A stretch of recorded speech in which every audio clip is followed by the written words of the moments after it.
ಅದನ್ನ ಬಿಟ್ಕೊಳ್ಳಿ, ಬ್ಯಾನ್ ಮಾಡಲಿ, RSS ಚಟುವಟಿಕೆ ಆರೋಗ್ಯಕರವಾಗಿರ್ಲಿ ಅನ್ನೋ ಕಾರಣಕ್ಕೆ ಹೇಳಿದ್ದಾರೆ ಅಷ್ಟೇ. ಈಗ ಮೊನ್ನೆ ರವಿಕುಮಾರ್ ಮಾತಾಡೋರು, ಎಷ್ಟರ ಮಟ್ಟಿಗೆ ಅದು ಸರಿ ಅಂತ ಯಾರು ಡಿಪೆಂಡ್ ಮಾಡ್ತಾರೋ ನನಗೆ ಗೊತ್ತಿಲ್ಲ. ಅದನ್ನ ಬಿಜೆಪಿಯ ನಾಯಕರುಗಳು ನೆನೆ ನೋಡಿದೆ, ಜೋಶಿಯವರು, ಅಶೋಕರು ಅವರೆಲ್ಲ ಮಾತನಾಡಿದ್ರು. ಟ್ವೀಟ್ ಮಾಡ್ತಾರೆ, ಉಲ್ಟಾ ಮಾತಾಡ್ತಾರೆ ಅಂತ. ಒಬ್ಬ ರಾಜ್ಯದ ಅವರು ನಮ್ಮ ರಾಜ್ಯಕ್ಕೆ ಬಂದ ಮೇಲೆ ಅವರು ಅಲ್ಲಿಂದ ಇಲ್ಲಿವರೆಗೆ ಅವ್ರ ಜರ್ನಿ ನೀವೆಲ್ಲ ನೋಡಿದ್ದೀರ. ಎಷ್ಟರ ಮಟ್ಟಿಗೆ ಅವರು ಒಳ್ಳೆ ಕೆಲಸವನ್ನ ಮಾಡ್ಕೊಂಡ್ಬಂದಿದ್ದಾರೆ ಅಂತ. ಅವರ ಕೆಲಸವನ್ನ ಸರ್ಕಾರ ಇವತ್ತು ಒಳ್ಳೊಳ್ಳೆ ಕೆಲಸ ಮಾಡ್ತಾ ಇರೋದನ್ನ ಸಹಿಸದಲೆ ಈ ತರ ಮಾತನಾಡಿದ್ರೆ ನಮಗೂ ಅದ್ರ ಬಗ್ಗೆ ಬಹಳ ಇಡೀ ರಾಜ್ಯದ ಜನರಿಗೆ ಒಂಥರ ತಲೆ ಬಗ್ಸಂತ. ಒಬ್ಬ ಮಹಿಳಾ ಹಿರಿಯ ಅಧಿಕಾರಿಗಳ ಬಗ್ಗೆ ಲಘುವಾಗಿ ಮಾತಾಡೋದು. ಆ ಹಿನ್ನೆಲೆಯಲ್ಲಿ ಬಹುಶಃ ಇದನ್ನ ಸಂಸ್ಕಾರ ಇರಬೇಕು ಅನ್ನೋ ರೀತಿಯಲ್ಲಿ ಹೇಳಿರ್ತಾರೆ. ಅದನ್ನ ಬ್ಯಾನ್ ಮಾಡುವಂತ ನಾವೇನು ಯಾರಿಗೂ ಹೇಳಿಲ್ಲ, ಅಥವಾ ನಾವು ಬ್ಯಾನ್ ಮಾಡ್ತೀವಿ ಅಂತ ನಮ್ಮ ಮುಖ್ಯಮಂತ್ರಿಗಳೇ ಹೇಳಿಲ್ಲ. 4 ಸಲ ಬ್ಯಾನ್ ಆಯ್ತು.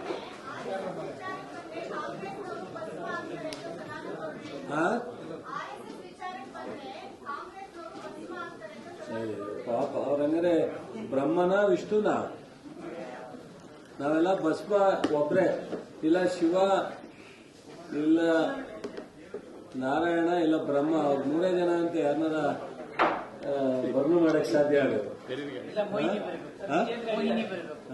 ಇಲ್ಲ ಮೋಹಿನಿ, ಆ ತರ ಏನಾದ್ರು ಶಕ್ತಿನ ಆಹ್ವಾನ ಮಾಡ್ಕೊಂಡಿದ್ರೆ ಸದಾನಂದ ಗೌಡ್ರು ನೋಡೋಣ.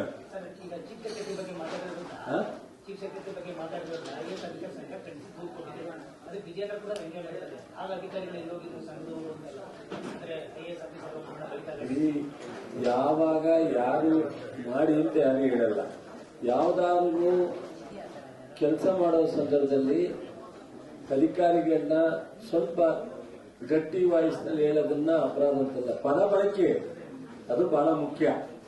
ಒಬ್ಬ ಮಹಿಳಾ ಅಧಿಕಾರಿ ಬಗ್ಗೆ ಪದ ಬಳಕೆಗೂ ಮುಖ್ಯಮಂತ್ರಿಯವರು ವೇದಿಕೆಯಲ್ಲಿ ಮಾತಾಡಿದಾಗ ಯಾವುದೋ ಒಂದು ಸಂದರ್ಭದಲ್ಲಿ ಅವರು ಅಗ್ರೆಸಿವ್ ಆಗಿ ಹೇಳಿರೋದಕ್ಕೂ ಹೋಲಿಸ್ತಾರೆ. ವಿಜಯೇಂದ್ರ ಅಂದ್ರೆ ಮುಂದೆ ಬೇರೆ ರಾಜ್ಯವನ್ನ ನಡೆಸಬೇಕು ಅಂತ ಹೊರಟಿರೋರು. ಸೊ ಇದನ್ನ ಅವರು ರವಿಕುಮಾರ್ ಅವರ ಹೇಳಿಕೆಯನ್ನ ಅಪ್ರಿಶಿಯೇಟ್ ಮಾಡಿದ್ರೆ ನಾವಿನ್ನೇನು ಅವ್ರಿಗೇನು ವಿಜಯ್ ಕುಮಾರ್ ಅವರು ನಾನೇನು ಹೇಳಬೇಕು ಅಂತ ಗೊತ್ತಾಗಲ್ಲ.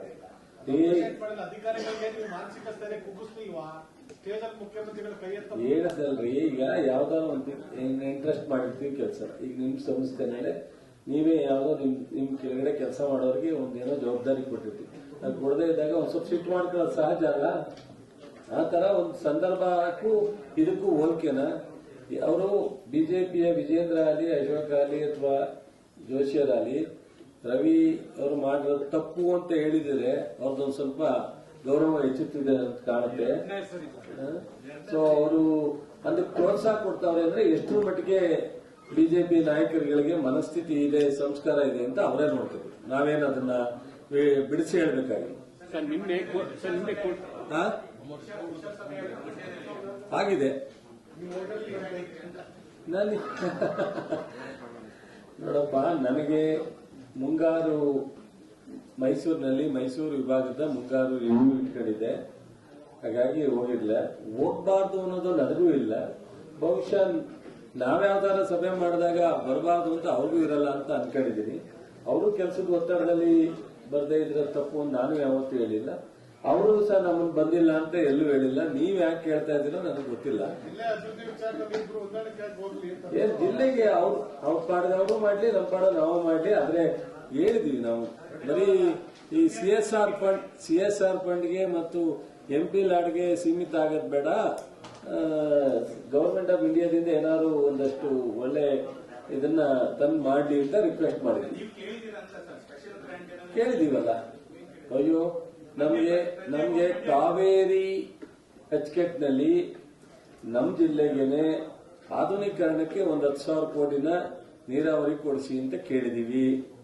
ಅದಲ್ಲದೆ ನ್ಯಾಷನಲ್ ಹೈವೇ ಇದರಲ್ಲಿ ಒಂದು 5,000 ಕೋಟಿ ಅನುದಾನವನ್ನ ತನ್ನಿ ಅಂತ ಹೇಳಿದೀವಿ.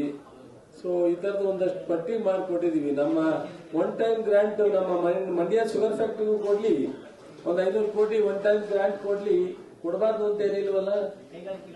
ಕೈಗಾರಿಕೆಗಳನ್ನ ಯಾವ್ದಾದ್ರು ಒಂದು ಒಳ್ಳೆ ಕೈಗಾರಿಕೆನ ತರಲಿ. ಸೊ ಬಹುಶಃ ನಾವು ಬರೀ ಹೇಳೋದಾಯ್ತು, 1 ವರ್ಷ 2 ತಿಂಗಳು ಮುಗಿದಿದೆ ಗುರು. ಅದರಿಂದ ನಾವೇನ್ ಬೇಜಾರು ಮಾಡ್ಕೊಂಡಿಲ್ಲ, ಯಾಕೆ ಮಾಡಿಲ್ಲ ಅಂತ. ಇನ್ನು ಅದಕ್ಕೆ ಇನ್ನೂ ಟೈಮ್ ಇದೆ, ಕಾಯೋಣ. ಇನ್ನೂ ಟೈಮ್ ಇದೆ, ಕಾಯೋಣ. ಅಲ್ಲ ಖಂಡಿತ ನಾವು ಅವ್ರ ತರ ಏನ್ ಮಾಡಿದ್ರು. ಈಗ ಅವ್ರ ಮಗ ರಾಜ್ಯದಲ್ಲೆಲ್ಲ ಹೊಡ್ಡವ್ರಲ್ಲ, ಕಾಂಗ್ರೆಸ್ ಏನ್ ನಡೀತಾ ಇದೆ ಅಂತ ಜನ ಕೇಳ್ತಾರೆ. ಈಗ ಏನು ಮಂಡ್ಯದಲ್ಲಿ ಬಂದ್ಬಿಟ್ಟು ಮಾತಾಡೋರಲ್ಲ, ಆತರ ಏನಿಲ್ಲ. ನಮ್ಗೆ ಇನ್ನೂ ಟೈಮ್ ಇದೆಯಲ್ಲ ಮಾಡಿ.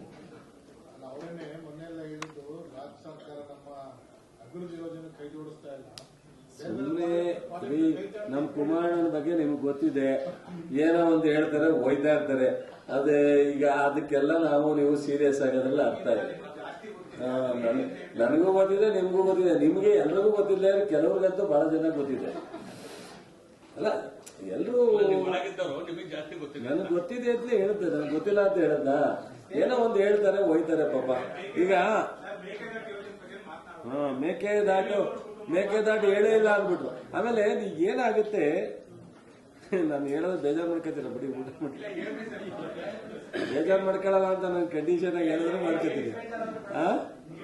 ಲೈವ್ ಅಲ್ಲಿ ಇಡಲಿಕ್ಕೋಸ್ಕರ ಇದನ್ನ ಕೇಳ್ತಾ ಇದೀಯ ನೀನು ಅಂತ. ಏನು ಅಂತ ನನಗೆ ಗೊತ್ತಾಯ್ತಾ ಇಲ್ಲ. ಯಾಕೆಂದ್ರೆ ಸೊ ಏನಾದ್ರು ಈಗ ಮೇಕೆದಾಟು ಬಗ್ಗೆ ಅವರೇ ಹೇಳಿದ್ರು, ಅದ್ರ ಬಗ್ಗೆ ಇಲ್ಲಿವರೆಗೆ 5 ನಿಮಿಷ 5 ಸೆಕೆಂಡ್ ಸಾಕು ಅಂತ ಉಪಯೋಗ ಆಗುವಂತವನ್ನೇ ಅವರು ಇನ್ನೂ ಮಾಡೋಕ್ಕಾಗಿಲ್ಲ. ಆಮೇಲೆ ಕೇಂದ್ರದಿಂದ ಲಾಸ್ಟ್ ಟೈಮ್ ಬಜೆಟ್ ಅಲ್ಲಿ ಘೋಷಣೆ ಮಾಡಿದ್ದ ಬೆಂಗಳೂರು ಅಭಿವೃದ್ಧಿಗೆ ಮತ್ತು ನೀರಾವರಿ ಅಭಿವೃದ್ಧಿಗೆ ಹೇಳಿದ್ದೆ, ಅದನ್ನೇ ದುಡ್ಡು ಕೊಟ್ಟಿಲ್ಲ. ಎಲ್ಲ ಸುಮ್ಮನೆ ಮಾತನಾಡೋದ್ರಿಂದ ಏನು ಪ್ರಯೋಜನ. ಬಟ್ ಮೀಡಿಯಾದಲ್ಲಿ ಚೆನ್ನಾಗಿ ಹೇಳ್ತಾರೆ ಒಂದಷ್ಟು. ನೀವು ಬಹಳ ಚೆನ್ನಾಗಿ ಅವ್ರನ್ನ ಭದ್ರ, ಅದಕ್ಕೆ ಹೇಳಿದ್ರು ಚೆನ್ನಾಗಿ ಕವರೇಜ್ ಕೊಡ್ತೀರಾ. ಏನೋ ಒಟ್ಟು ಕೇಂದ್ರ ಸಚಿವರು, ಹಾಗಾಗಿ ನಾವು ಕೊಡಬೇಡಿ ಅಂತ ಯಾಕಾಗತ್ತಾ. ಅದರಲ್ಲೂ ಎಸ್ಪೆಷಲಿ ಎಲೆಕ್ಟ್ರಾನಿಕ್ ಮೀಡಿಯಾ ಚೆನ್ನಾಗಿ ಕವರೇಜ್.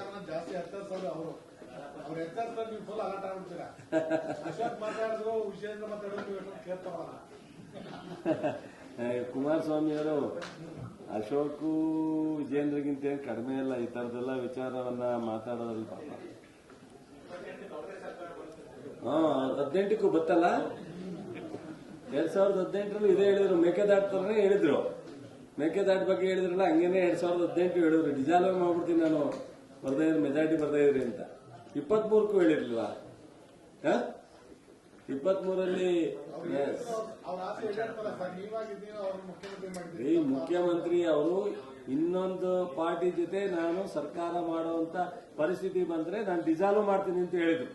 ಅದಕ್ಕೆ ಶಿಕಾನ್ ಆಗ್ತಾರ ಕೇಳಿ. ಸರ್, ರಾಜ್ಯದಲ್ಲಿ ಪ್ರಜಾಪ್ರಭುತ್ವದಲ್ಲಿ ತರ ವ್ಯತ್ಯಾಸ ಆದಾಗ ಸಹಜವಾಗಿ ಆಗ್ತದೆ, ಏನು ಮಾಡಕ್ಕಾಗಲ್ಲ. ಯಾವಾಗ ಹಿಂಗೆ ರಚನೆ ಆಗುತ್ತೆ ಸರ್ಕಾರಗಳು ಅಂತ ನಾವು ಇದು ಮಾಡ್ಲಿಕ್ಕೆ ಸಾಧ್ಯ ಆಗಲ್ಲ. ಗುರು ನೀನೇ ಹೇಳಪ್ಪ, ಆಯ್ತು, ಈ ಕಡೆ ಬಂದು ಹೇಳು. ಇವತ್ತು ಒಂದ್ ದಿವಸ ಸ್ಪೆಷಲ್ ಇದನ್ನ. ಸೊ